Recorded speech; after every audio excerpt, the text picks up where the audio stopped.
What if love wasn't just an emotion, but a spark that could rewrite evolution itself? He was a human botanist lost, injured, stranded on an alien moon where the trees could think and the jungle listen to your heartbeat.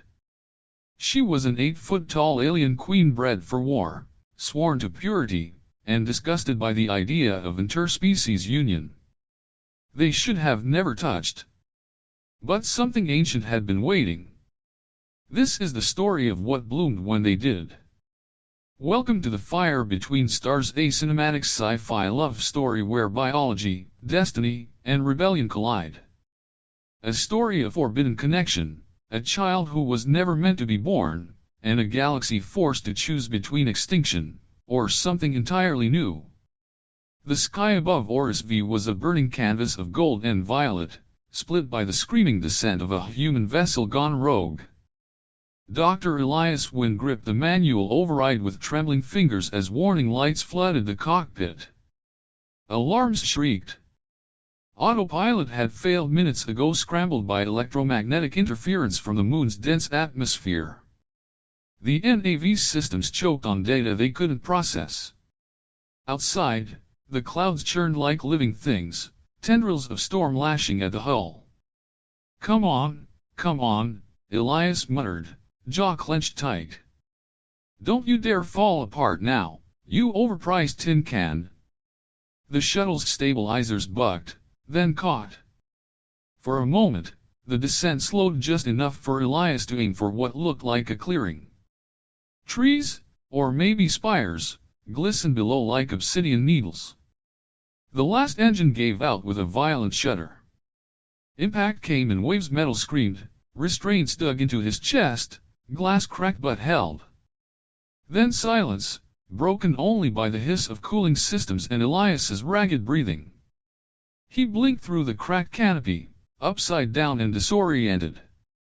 Every muscle ached. Blood trickled from his scalp, but he was alive.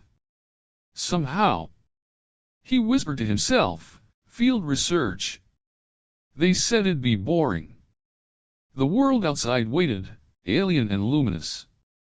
By the time he kicked the emergency hatch open and crawled out, the moon had revealed its true self. HFY was alive in a way that made Earth's rainforests feel pale and mute.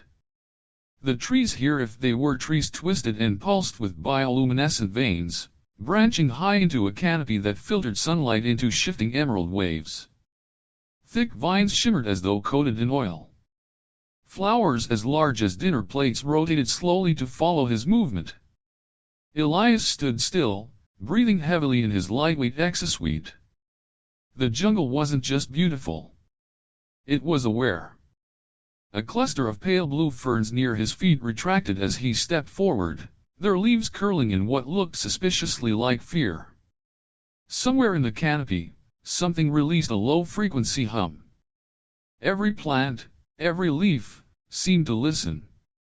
This is new, he whispered, his breath fogging the faceplate. This jungle's reading me like an open book. He adjusted the sensor pod on his shoulder and tapped into his journal log. Voice log, Day 1. Crash site stable. Craft is unsalvageable. Environment, uncharted jungle, highly reactive flora. No fauna yet, but I don't think I'm alone. This ecosystem is aware. Listening. It's like I landed inside a brain. He reached out to a nearby vine that curled slightly toward him, curious. It responded to his proximity with a faint tremor as if tasting his aura. A sharp tremor passed through the ground. Elias froze. Not from the plants. This was something larger. He turned slowly. Between two glowing trunks, maybe 20 meters away, a figure stood in stillness. Tall. Too tall. She stepped into the filtered light like something carved from starlight and onyx. 8 feet, maybe more, her silhouette was both graceful and powerful. Her skin shimmered obsidian black with glints of violet, patterned in glowing runes that pulsed like breath.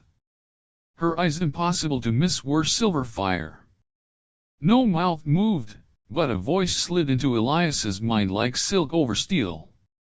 Human. Elias's stomach dropped. Oh no. He raised both hands slowly. Hi there. I'm Elias. Just visiting. Please don't mind lash me. Her head tilted. Her voice came again, not through his ears, but directly into his thoughts. You bring imbalance. Infection. You must be pruned. Okay, he said nervously. Strong start. But let's talk options. Before he could finish, vines lashed from the ground and wrapped his legs, arms, and chest in a blink. He fell, grunting, the forest tightening around him. The last thing he saw before the world went black was the alien figure leaning down, eyes glowing brighter than the jungle itself. And she smiled. He woke inside what felt like the inside of a glowing cathedral. No walls. Just soft, translucent bark and layers of amber-colored light filtering through bioluminescent membranes. He was lying on a bed of moss that felt warmer than body heat. The air pulsed with a heartbeat that wasn't his. Across the chamber, she sat like a statue carved into a throne of root and vine, her head resting against the trunk. Watching him. Studying him. Va'keth-Nal. Her name wasn't spoken, yet he knew it. Like it had been embedded in his mind through contact. Or through something deeper. He sat up slowly, wincing. You always greet visitors with carnivorous vines, or is that just me? You are unlike the others. Most humans die screaming. Charming. But I'm a botanist, not a soldier. I study life. I don't invade it. Her glowing eyes narrowed. And yet, you have changed something. I feel it. The forest responds to you. She stood and approached, her presence magnetic. The air grew warmer as she neared. The walls of the chamber seemed to breathe in time with her steps. I do not understand you. Elias looked up at her, heart thudding not from fear, but something else. Good, he said softly. That means we've got something in common. She circled him in silence, each footfall a whisper against the moss-lined floor. Elias sat still, every instinct telling him not to move, not because she would strike, but because the air itself felt alive, dense with her presence. He didn't need to see her to feel her. Va'keth-Nal, the Thorn Queen. A warrior carved from shadow and starlight. Her silver fire eyes flicked across him, scanning. Not just his body. His thoughts. His essence. You speak the tongue of living things, her voice rang inside his mind. But you are not of them. Elias's throat tightened. I study ecosystems. I listen. Learn. It's not the same as belonging, but I try. That seemed to amuse her. A subtle twitch of her head. Her bioluminescent tattoos shimmered faintly in response. You were not meant to survive here? She wasn't wrong. The air outside the sanctuary pulsed with wild frequencies, electromagnetic fields strong enough to melt unprotected instruments. The fauna remained hidden, but the flora here moved with awareness, responding to scent, voice, even emotion. He was an intruder. He knew that. But something had spared him. Why didn't you let the jungle finish me off? Va'keth turned her back, violet-black tendrils of hair falling like silk across her armored shoulders. I don't know. Later, she brought him water, not in a cup, but in a living gourd that unfolded at her touch. It tasted faintly sweet, like snow melted from alien petals. She watched him drink. He watched her fingers. How they curled in language. How the vines responded to her gestures like servants to a queen. He was a man of data, of field logs and sterile labs. She was a force of nature. I don't suppose there's a name for this place, Elias said. Or do your people just call it home? She looked at him without answering, then finally murmured through thought. You're in the hollow root. Sanctuary of the seed mothers. No human has ever stood here before. Lucky me, Elias thought, but she caught it. You believe in chance? No, he said. I believe in patterns. He gestured to the moss beneath him, its fibers curling toward the nearest light. Even the wildest chaos grows toward something. She studied him again. Strange. Your mind does not ripple the way others do. You feel quiet. Elias didn't know if that was a compliment or a warning. I guess I've been alone too long. Her gaze flickered, and he caught a glimmer of something in her, a flicker of recognition. Loneliness. Even in a hive of root and echo, even crowned by power and reverence, she knew it too. That night, or what passed for it in a place with no sky, the hollow root dimmed. The walls pulsed slower, their breath growing soft. A kind of sleep, perhaps. But Va'keth did not leave him. She sat with her back against the living wall, knees drawn up, eyes open. He didn't dare ask why. Instead, he whispered, Why do your people fear mutation? Her head turned slightly. Because it nearly killed us all. She told him, not in words, but in images. A vast, silent memory passed between them like a dream. A planet screaming in bloom. A plague not of infection, but of change. Children born too fast, too different, minds splintering under psychic strain. Entire generations lost to unstable evolution.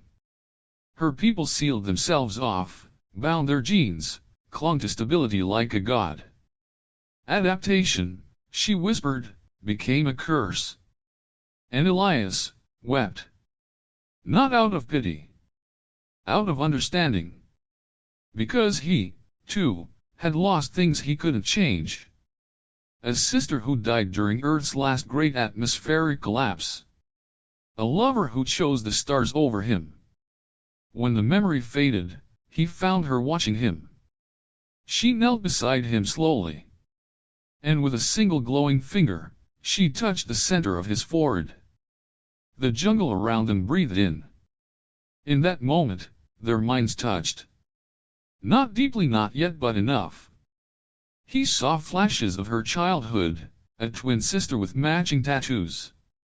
Laughter under glowing trees. Screams during the mutation years. She saw him kneeling in an earth greenhouse, hands in dirt, whispering to a dying plant like a prayer.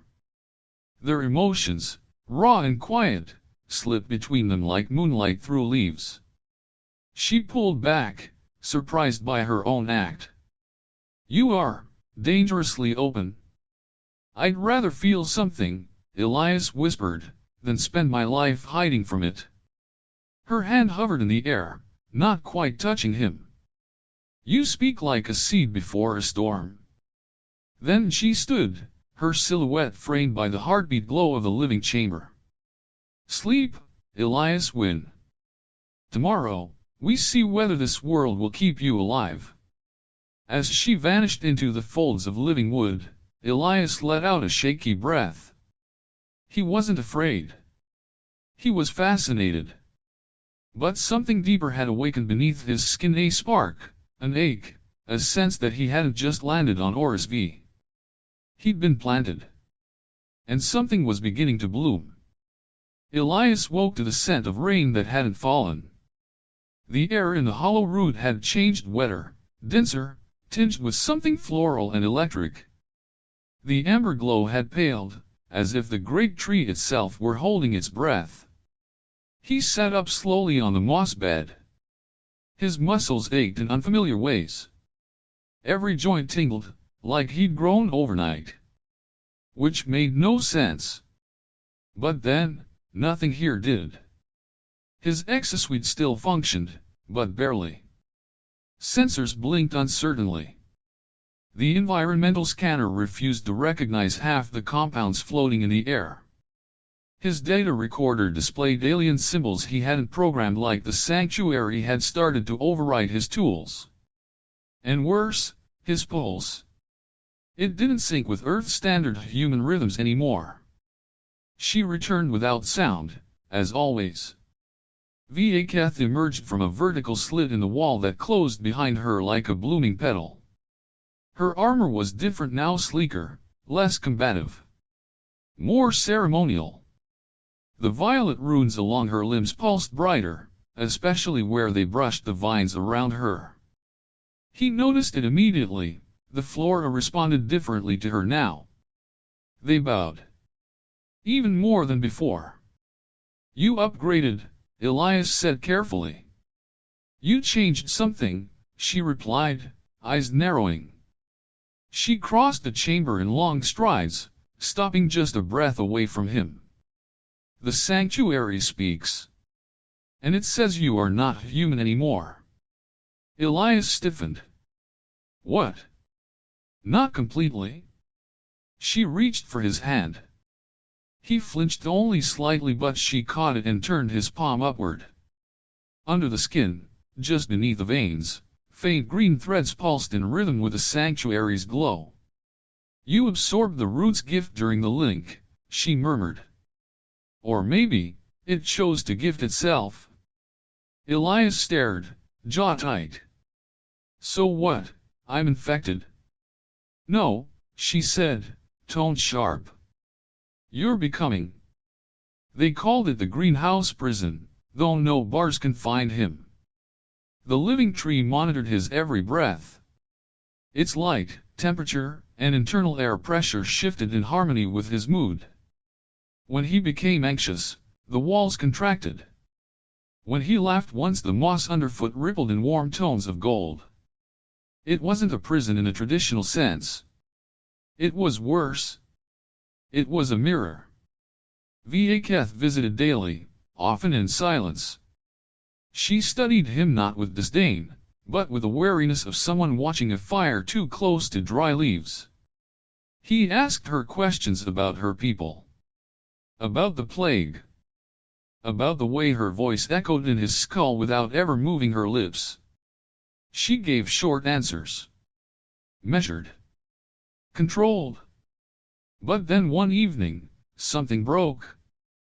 They were sitting opposite one another in a dim-lit chamber that smelled of sap and ozone.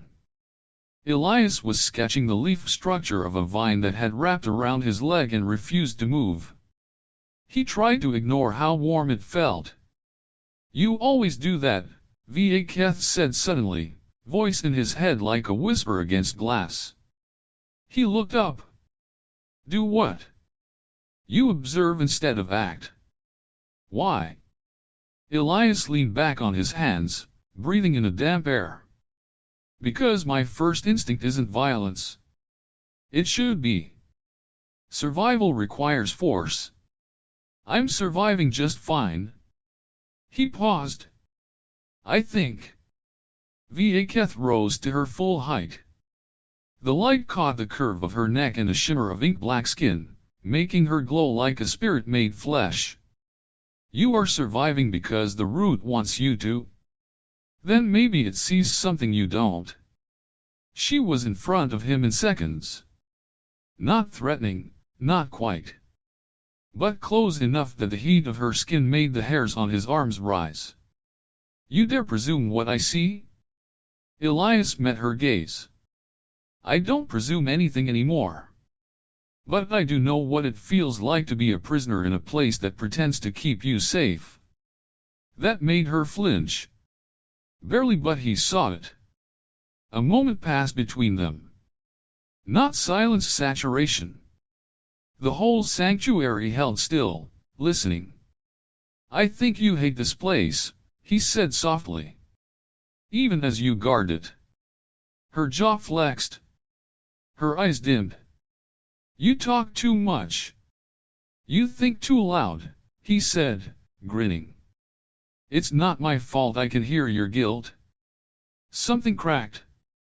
Her hand lashed out not in violence, but in desperate urgency and gripped the front of his shirt. She didn't speak. Instead, she showed him.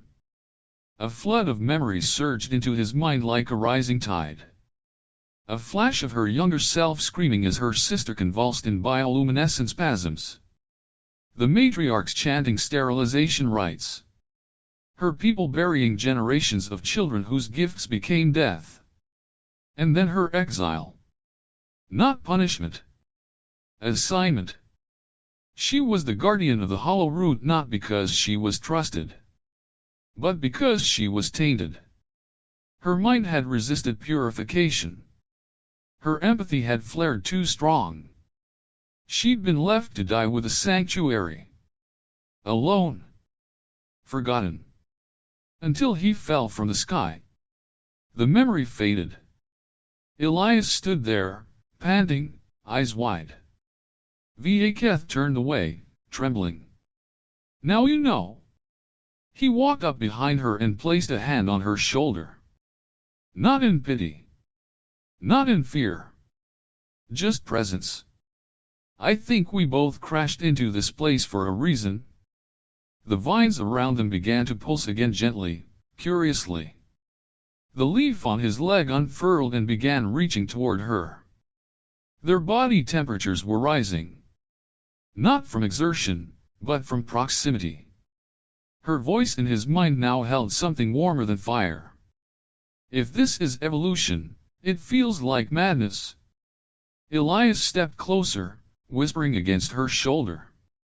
Maybe madness is how nature gets creative. Outside, the jungle stirred. The root was changing. And neither of them would leave unchanged. The hollow root was trembling. It wasn't an earthquake, there were no tectonic shifts beneath the living moon or SV. No, this vibration came from inside the sanctuary itself. A slow, steady thrum, like the purring of a sleeping giant who'd begun to dream. Elias felt it in his spine before he noticed it in the walls. The moss under his bare feet was warmer than it had been the day before. The light in the chamber had deepened from amber to a deep coral red. The vines that had once simply reacted to movement now leaned toward him before he moved. Everything was responding as if tuned to his presence. Or theirs. Va'keth stood in the threshold of the chamber, barely breathing. She wore no armor today. Just a wrap of iridescent fabric over her tall, lithe form, an ancient design of her people, once used only for temple rituals. The fabric shimmered like water and shadow. Her bioluminescent tattoos pulsed slowly, rhythmically, like a heartbeat not entirely her own. She watched Elias as if seeing something that shouldn't exist. The root has spoken. He looked up from his makeshift data pad, where he'd been recording changes in plant growth patterns. Yeah, I noticed. It's been humming like a lovesick bird. She didn't smile. No. It has spoken in prophecy. Elias's grin faded. He rose slowly, something in her posture warning him to tread lightly.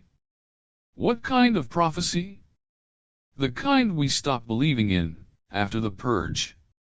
She stepped closer, voice in his mind like distant thunder. It spoke of a union. A merging that would break the curse of stagnation. But it was never meant to happen. Never meant to be real. She stopped just inches from him. Until now. When they touched, the sanctuary responded. The moment Elias's hand grazed her wrist, a wave of light burst through the chamber like heat lightning. The vines uncoiled, lifting toward them. Flowering stalks bloomed along the walls, opening wide, releasing thick, iridescent pollen into the air. Elias staggered back, coughing. What the hell? Va'keth didn't answer. She was glowing. Literally. Her body exhaled light, the bioluminescent tattoos now bleeding out across her skin, forming new fractal patterns that reached down her limbs and over her chest. And his skin responded. Green filaments reappeared under his surface, brighter now, trailing up his arms, racing toward his chest like vines growing in fast forward. They stared at one another, breathing hard, changing. This is not infection, she whispered into his thoughts. This is convergence. The sanctuary enclosed them. A dome of vines and light wrapped around the chamber, sealing them inside a space that pulsed with bioelectric energy. The atmosphere thickened, not stifling, but charged, humming with frequency. They stepped toward each other like magnets locked in orbit. And then, in a single shared breath, they touched again. Not just physically. Mind to mind. Elias tumbled into a storm of sensation. Her memories, vast and weighted with loss, the screams of her sister, the silence after. Her desires, buried so deep they had fossilized to be understood, to be touched without fear. Her shame carved into her by a culture that taught her to fear change more than death. But underneath all that, him. His image. His voice. The way he'd smiled when he thought she wasn't watching. The time he fell asleep with his hand against the glowing bark, whispering to it like an old friend. He saw himself through her eyes. A spark in the soil. A fracture in the pattern. A miracle. In return, she saw the empty apartment he'd left behind. The failed relationships. The rejection of his research by the Earth Academy. And beneath all of that, the aching, bone-deep need to be part of something bigger. Not just study life, but feel it. Their minds locked. Their bodies followed. And the sanctuary rejoiced. Vines coiled around them, not restraining, but supporting, cradling their fusion like it was sacred. Bioluminescent spores filled the air, forming spirals that mirrored the twin galaxies from which their people had originated. They were no longer speaking. They were becoming. Afterward, Elias lay in the moss, dazed, sweat damp, glowing faintly in places his biology couldn't explain. Va'keth curled beside him, utterly still except for the rise and fall of her breath. The vines pulsed gently around them, as if cradling a heartbeat too large for either body to contain alone. Elias broke the silence with a hoarse laugh. Well, he said, that was scientifically irresponsible. Va'keth didn't open her eyes, but a smile touched her lips. Your physiology has already begun to change. Yeah, he whispered, watching green veins glow along his forearm. I kind of figured. He sat up slowly and looked around. The chamber wasn't just alive now. It was pregnant. Not metaphorically. New seed pods had formed overhead. Several were pulsing faintly, attuned to his biochemistry. And hers. The fusion hadn't just been spiritual. Something had taken root. And it was growing. Va'keth, he said slowly, I don't think this was just a link. I think we've pollinated something. She opened her eyes. They glowed molten silver, soft and dangerous. Then we have done what no one dared. No one should have. Elias met her gaze. No regrets. She shook her head. Only one. What's that? We waited too long. Outside the hollow root, far beyond the sanctuary, the jungle shivered. The vines that had once rejected outsiders now pulsed in the direction of the sanctuary. And somewhere in the darkest part of the forest, an old sentinel awakened. Not in joy. In fear. It began with a sound. Not loud, not threatening at first. Just a low harmonic hum, so deep it felt more like a pressure against the bones than anything audible. Elias woke to it in the middle of the night cycle, heart-thudding. Beside him, Va'keth was already sitting upright, her eyes glowing faintly silver in the dim coral light. The sanctuary pulsed around them. Not gently. Not in rhythm. Something was different. He sat up, rubbing his eyes. Did we do something wrong? Va'keth didn't answer immediately. She pressed her palm to the chamber wall. The vines recoiled from her touch. That had never happened before. The root is adjusting. To what? She looked at him, something unreadable in her expression. You. Elias paced a chamber, sensors strapped to his wrist flickering wildly. His pulse was elevated, his body temperature a full 2 degrees above baseline. But that wasn't what concerned him. The plants were watching him. Before, the flora had responded to proximity, to thought. But now they leaned toward him constantly. Tiny vines reached from the cracks in the floor. Buds swiveled on their stalks to follow his movements. The moss beneath his feet warmed when he stepped. He stopped in front of a pod that hadn't been there the day before. It hung from a twisted braid of silvered roots, translucent and swollen like a raindrop about to fall. Inside, something glowed faintly. A pulse. A flicker. A heartbeat. He staggered back. Va'keth, what is this? She approached slowly, looking up at the pod like one might stare into a sacred fire. The bloom. I don't understand. You weren't supposed to. She explained it slowly, like one telling a myth they were never supposed to believe. The bloom was a lost ritual. A convergence that had been outlawed after the mutation wars. The root was capable of adapting, of creating new life by absorbing genetic echoes, but it required two minds in harmony. A pairing so symbiotic it would override the ancestral safeguards. It was deemed too dangerous. Too unpredictable. But now it's happened. Yes, she said softly, staring at the pod. And the jungle is choosing sides.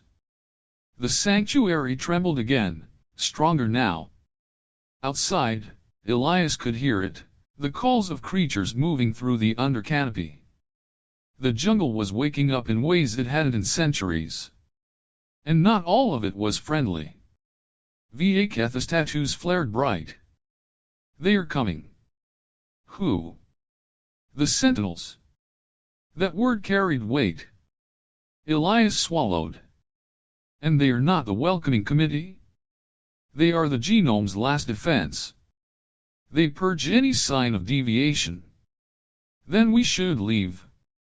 Va'keth turned sharply, her voice like steel in his mind. We can't.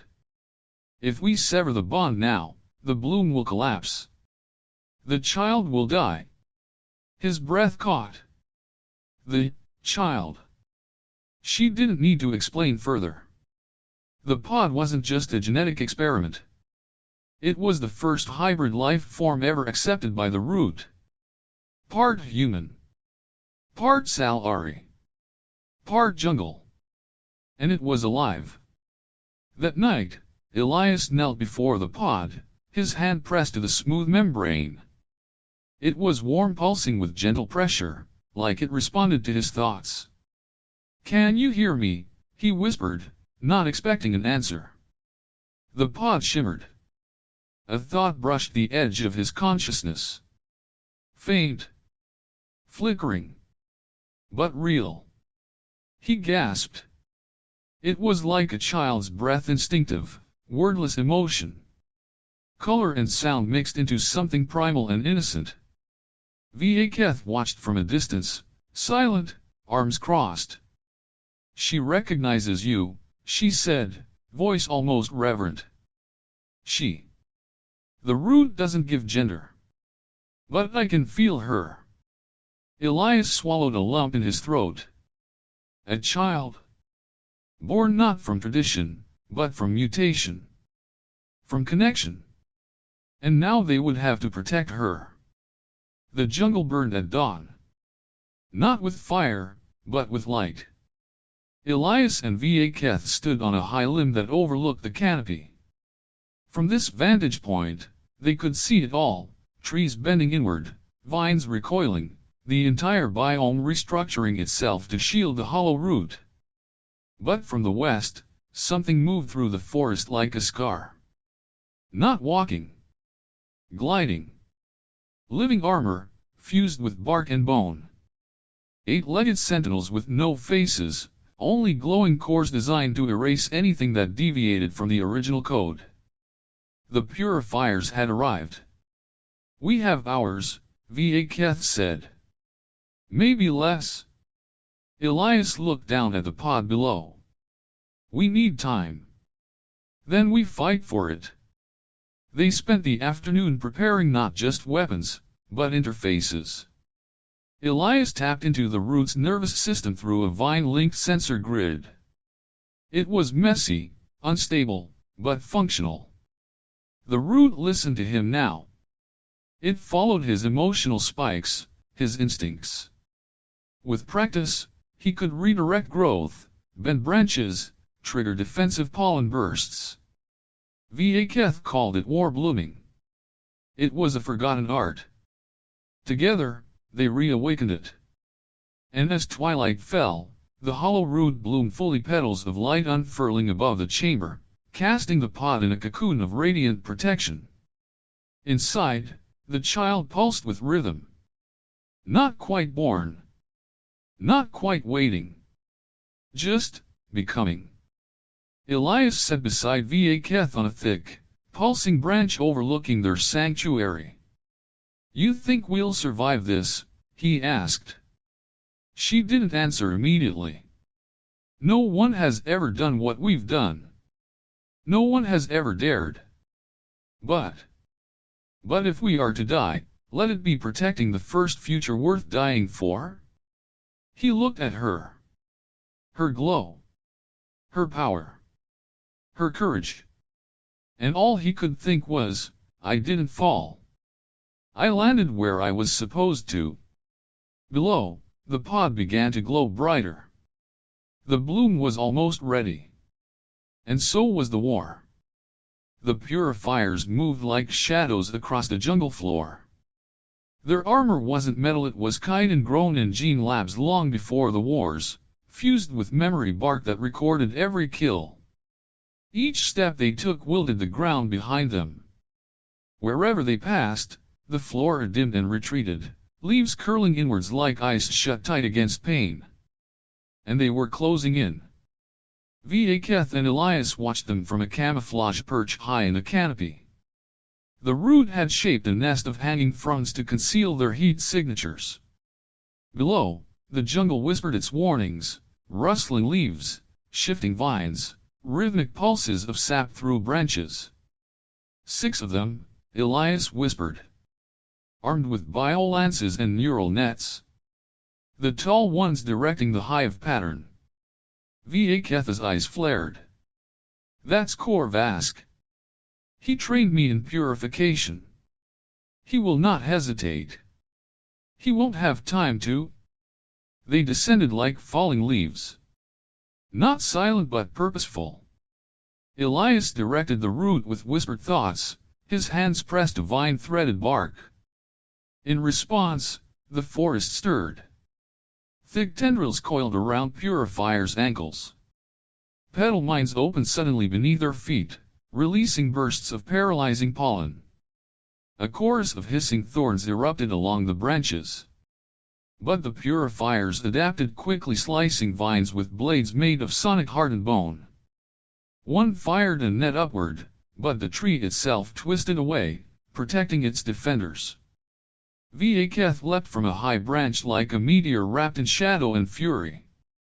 Her tattoos blazed silver, brighter than they ever had. With a blade of hardened root in one hand and a vine-coiled gauntlet on the other, she struck with surgical precision, aiming not to kill, but to disrupt. "No blood on sacred ground," she had said. "Only change." Elias stayed near the sanctuary core, where the blooming pod pulsed like a heart about to wake. He could feel it now, its energy syncing with his own, the child's consciousness brushing against the edges of his mind. Curious. Wordless. Trusting. She knew him. And she knew fear. Because her heartbeat was quickening. The pod began to crack, not violently, but like a shell responding to internal light. Petals of semi-translucent fiber curled outward, one by one. She was almost ready. 2 purifiers broke through the perimeter, slicing past retreating vines. Elias stepped into their path. His hand extended, the root rising behind him like a wall of writhing limbs. The taller purifier raised his lance. Elias thought of Va'keth's face, his daughter's heartbeat, the greenhouse back on Earth where he'd buried his sister's last plant. And the root answered. A bloom exploded in the air, bright and white-hot, blinding with scent and color. The purifiers staggered, their armor disrupted by wave after wave of neuroreactive spores. Elias didn't stop to celebrate. He ran for the pod.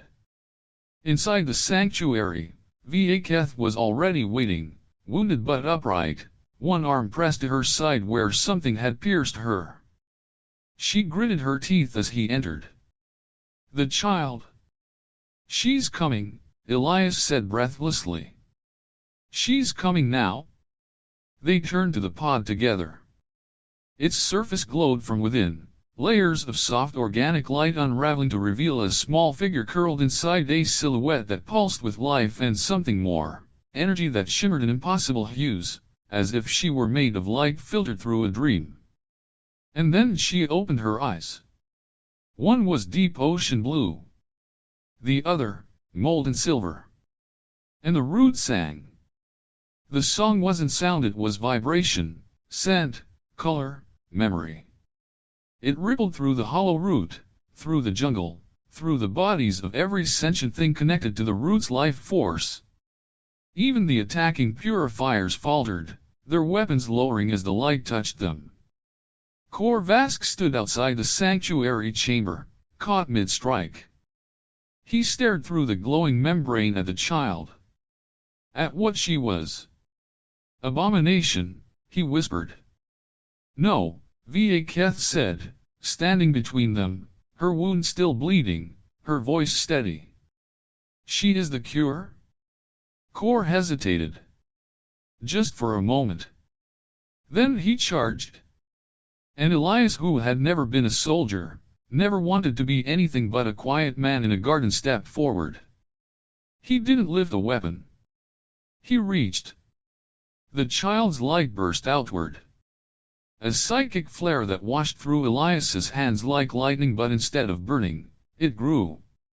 It wrapped him in a lattice of bioelectric patterns, ancient and new, symbiotic and pure. Korvask struck. And the weapon shattered before it touched them.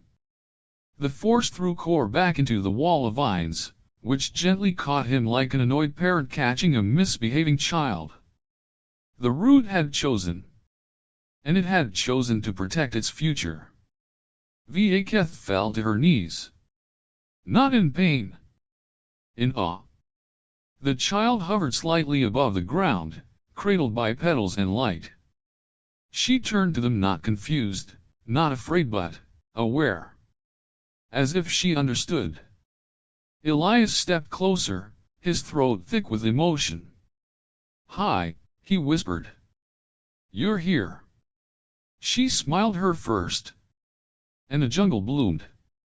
Outside, the balance tipped. The vines of Orisv spread outward, connecting across the old forgotten root ways. Other sanctuaries responded. Forests long dormant began to pulse again. And the genetic code that had been frozen for centuries began to rewrite itself. No longer stagnant. No longer pure. Alive. What do we name her? Elias asked softly, later, as the child nestled between them in the warm sanctuary chamber. Va'keth traced a glowing mark across the girl's back, where tiny shimmering tattoos had already formed. She is the garden no one believed could grow. He looked at her. Then we'll call her Rhea. Rebirth. But far away, beyond the breathing jungles and blooming vines, others had noticed a change. On the dead moons. In the sterile labs. In the cold citadels of order and fear. The signal had gone out. And not everyone wanted the jungle to bloom. 3 nights had passed since the bloom. The jungle had not gone quiet. It had changed. Trees once dormant now whispered in radiant pulses. Flowers bloomed and died in minutes, cycling faster, reacting to the presence of the hybrid child. The roots stretched wider each hour, cracking open old fault lines, repopulating lost forests. And at the center of it all, Rhea floated between 2 worlds. She didn't cry. She didn't speak. She simply was a radiant presence wrapped in light and trust, moving between Elias and Va'keth like a thread binding flesh and fire. But even miracles cast shadows. Far above Horus V, the stars shifted. And the vanguard of purity arrived. A fleet of bone-pale ships shaped like cathedral spires descended into orbit, their hulls bristling with ion siphons and terrawash erase tools designed not for war, but for sterilization. The Sal'ari High Council had declared Horus V a contamination zone. And it was time to purge it. They came with no warning. No parley. No mercy. The first bombardment cracked the western root colonies in half. Mountains split. Jungles ignited under orbital fire. Elias watched it happen through a trembling canopy of leaves, holding Rhea to his chest. Her eyes burned with violet light, and though she made no sound, the trees screamed for her. "They are trying to erase her," Va'keth growled, "armor reformed from living bark and hardened sap. And they'll burn the whole moon to do it. Then we stop them." She gave him a look equal parts grief and admiration. "You speak like one of us now?" He turned to her, eyes hard. "No, I speak like her father." They fled the hollow root. The sanctuary, once their refuge, was now a beacon too bright to hide. Elias and Va'keth led a small group of bloom-touched Sal'ari, others who had been changed by the root's awakening. They were all outcasts. Healers. Quiet rebels. Vessels of memory and mutation. They made for the Forbidden Garden, an ancient grove where the first mind link between Root and Sal'ari had once taken place. A holy place. A sacred one. But most importantly, a living gate. Va'keth explained as they traveled. "If we can reach the core node there, we can signal the other root worlds. Show them what Rhea is. What she means. Will they listen? Not all. But some.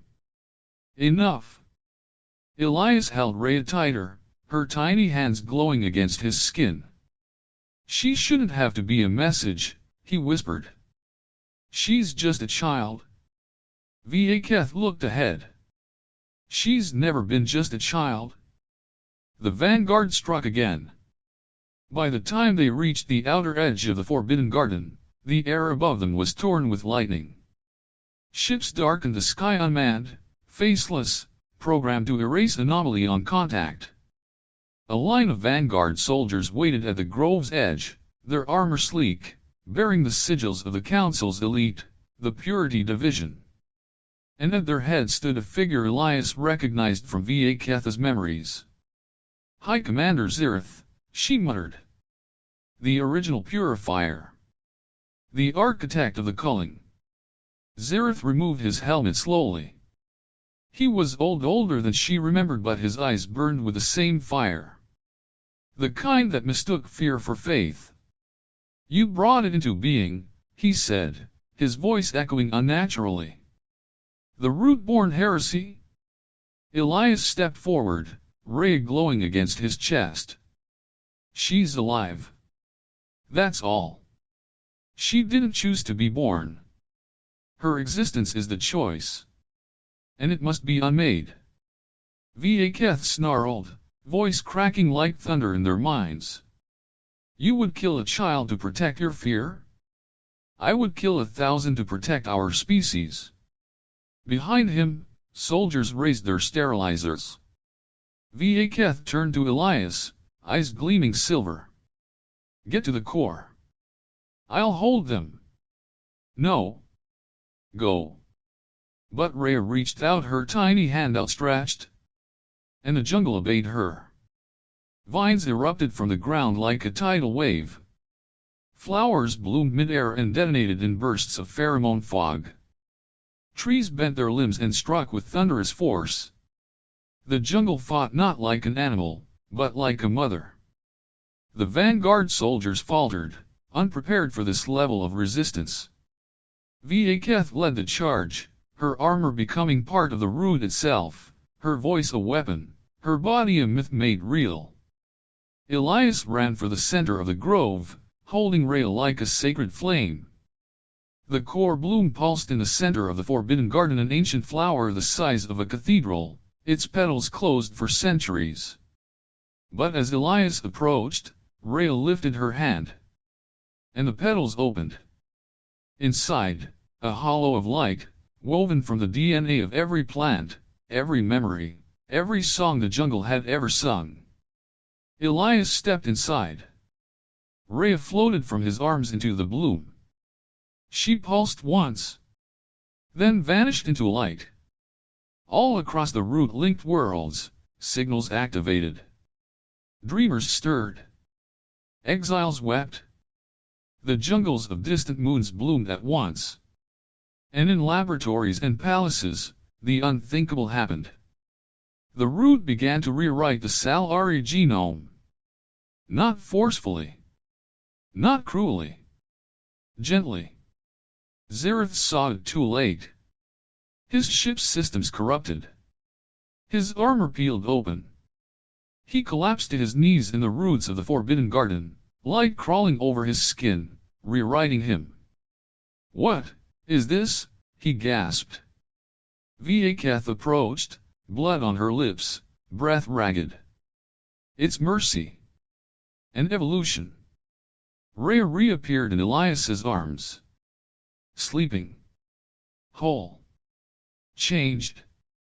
And so was everything else. They traveled in silence now. Not because there were no words, but because the jungle was speaking for them. All across Oris V, the root had awakened. It spread faster than fire, but unlike fire, it didn't consume. It illuminated. Dead trees stood again. Rivers once diverted by war carved new paths, flowers bloomed with colors no spectrum could fully name. And through all of it, the whispers of change echoed. The heartwood is listening. Elias cradled Rhea as they moved through the reformed forest. She had stopped glowing. Stopped floating. She was sleeping, but it felt deliberate. Not exhaustion. Integration. Va'keth walked beside them, wounded but unshaken. Her tattoos had changed again, no longer simple lines of memory or power, but organic runes. Living patterns that shimmered when Rhea was near. She's guiding the root, Va'keth murmured. Even in rest. Elias looked down at his daughter. She's not just a bridge between us, is she? Va'keth shook her head. She is the bridge. Between what we were and what comes next. They reached the heartwood by dusk. It was not a tree. It was the first tree. The roots anchor the biological cradle of Sal'ari myth and memory. A living tower taller than mountains, its bark infused with the voices of every age. The air buzzed around it like a great engine waiting to exhale. As they approached, the ground shimmered beneath them. And then opened. They were invited inside. Roots spiraled downward in a massive, cathedral-like chamber that pulsed with an amber glow. Shapes moved in the walls faint, like shadows behind glass. Faces. Memories. Echoes. Rhea stirred in Elias's arms. She opened her mismatched eyes. And the Heartwood spoke. It didn't speak in language. It became language. The chamber filled with images, sensations, and sound that transcended thought. Elias saw his birth, his failures, his longings, the first greenhouse he ever planted, his sister's death and the way her final breath smelled like cut grass and rain. Va'keth saw her twin. The day they were separated. Her people erasing themselves to survive. Her exile. Her grief. Her rage. And the moment Elias smiled at her like she wasn't broken, but possible. Then they saw each other. Their link deepened not as lovers or warriors, not even as parents but as origins. The Heartwood reached into them like a river rushing backward. You are the seed and the flame, the Heartwood intoned. Your union is not anomaly, it is design unshackled. Rhea hovered again, lifted by unseen roots. Her tiny form unfolded in midair, not with size, but with presence. She glowed softly, her heartbeat syncing with the chamber. The vines and petals around her reacted, opening, bowing, listening. She's completing the cycle, Va'keth whispered. Elias stepped forward. What does it want her to do? The answer came in feeling. Not control. Not command. Continuation. The Heartwood wanted to hand over its memory. To her. Not as ruler. As heir. The root would no longer be a fixed code. No longer a closed loop of perfection chasing stillness. It would become a living thought. A child's thought. Open. Curious. Capable of joy. But there was a cost. She won't stay the same, Elias murmured, voice breaking. Will she? Va'keth's hand tightened around his. She is becoming more than either of us. That doesn't mean we'll lose her. A moment passed. Then Rhea looked at them. Eyes shining. Arms outstretched. She still remembered love. Elias stepped forward and pulled her close. The chamber dimmed. The light subsided. And Rhea smiled. Not godlike. Daughter-like. The Heartwood had passed on its legacy. And the world began again. When they emerged from the base of the Heartwood, the stars above Oris V looked brighter. Ships that had once carried sterilizers now drifted empty, overgrown by vines they couldn't destroy. In cities across Sal'ari space, children born that night came with glowing veins and empathetic minds. Humans on distant stations began to dream in root patterns. The change had spread. But it had not destroyed. It had simply grown. Back at the sanctuary, Elias sat beneath the now thriving bloom tree. Va'keth leaned against him, her arm wrapped around his waist. Rhea played in the roots, laughing, tiny lights swirling around her like pollen spirits. She's still her, Elias whispered. Va'keth nodded, pressing her forward to his. So are we. In the shadows, the old statues of the Sal'ari matriarchs crumbled to dust. And from the cracks, new shoots emerged. From orbit, Oris V looked like a blooming wound. A scar across the jungle moon, pulsing with green fire and bioluminescent webwork, the root reborn, alive, and conscious, stretching beyond its ancient parameters. But not all who watched saw beauty. High above the atmosphere, within a command ship carved of sterile white alloy, the last remnants of the genetic purity Dominion gathered. Their faces were masked. Their hearts were not. The corruption is complete, intoned Prime Warden Theres, voice like steel scraped across ice. They've let the root rewrite the code. Their own children will no longer be Sal'ari. Another counselor spoke. And yet, many flocked to the change. Entire colonies welcome the hybrid child as a prophet. Then we make our stand now, Theres growled. Not for conquest. For extinction. Ours or theirs. And so, they activated the spore glass protocol. A weapon not of flame or metal but of erasure. It would not bomb the jungle. It would override it. The jungle knew before Elias or Va'keth did. At sunset, every vine lifted. Every flower turned to the sky. The birds, what few remained, fell silent.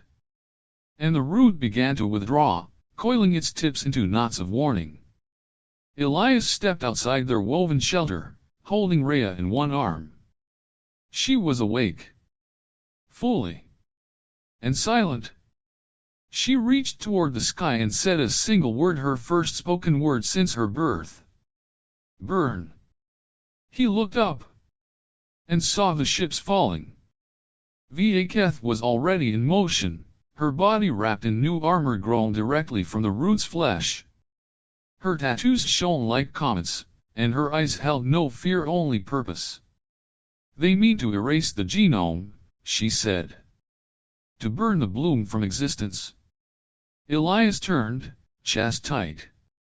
We can fight them ship to ship. No. But we don't have to. She looked at Rhea. She can. The last spore war did not begin with a battle cry. It began with a child walking into the heart of the jungle, barefoot, eyes glowing brighter than the stars. She placed her palms on the ground. The root answered. Across Oris V, the jungle rose. Towers of bark and crystal. Bridges of woven mycelium. Bioreactive canopies that intercepted falling bombs and metabolized them before detonation. Forests merged into sentient defense networks. The ships began to fire. But their targeting systems died mid-lock. Their synthetic minds were rewritten by symbiosis algorithms the root had seeded through the planet's electromagnetic field. Spore glass deployment pods hit the ground and cracked. Only to be absorbed and converted. Where poison had landed, gardens now grew. But not all ships fell to this passive defense. The Warden's flagship, massive and armored against psychic interference, descended like a holy blade. It landed in a burning crater of dead jungle, radiating sterilization fields. A final stand. And at the edge of it, Va'keth and Elias. Waiting. The doors of the ship opened. Theres stepped out, no longer masked. Her face was lined with ancient scars, the kind that said, I have lost too much to change now. You gave yourself to the disease, she said. Va'keth replied calmly. No. We gave ourselves to life. And you think this child is salvation?